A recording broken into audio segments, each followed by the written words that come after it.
दिल टूटने के बाद अकेलापन और उसकी भावनाएं कहानी एक लड़की रिया की है, जो हाल ही में अपने पहले प्यार से बिछड़ चुकी थी। रिया को लगा था कि ये रिश्ता हमेशा के लिए रहेगा, लेकिन एक दिन वह अपनी उम्मीदों और सपनों के साथ अकेली रह गई। उसका दिल टूट चुका था और दुनिया जैसे रंगहीन हो गई थी।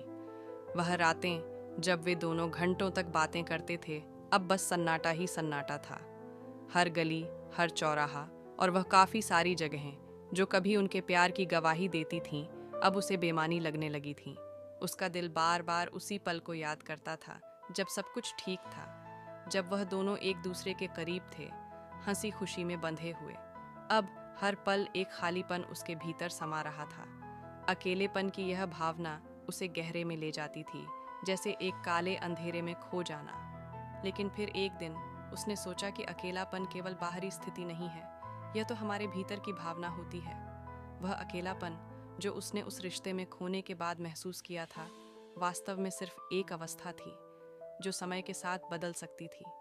रिया ने अपने अंदर से उन भावनाओं को निकाला जिनसे वह डरती थी। उसने महसूस किया कि अकेलापन उसे और मजबूती दे सकता है अगर वह इसे अपने आत्म संस्कार का हिस्सा बनाए। उसने धीरे धीरे खुद को फिर से पहचानना शुरू किया। पहले वह अपने जीवन के उस खालीपन को भरने के लिए दूसरों पर निर्भर थी, लेकिन अब उसे यह एहसास हुआ कि सच्चा सुख अंदर से आता है। समय के साथ रिया ने अकेले ही उन सभी जगहों पर जाना शुरू किया जो कभी उसके और उसके साथी के लिए खास थीं। वह उन यादों के साथ अकेली चली, लेकिन अब वह एक नए नज़रिए से देख रही थी। वह अकेली थी, लेकिन अब वह महसूस करती थी कि अकेलापन कोई अभिशाप नहीं, बल्कि आत्ममूल्य का समय है।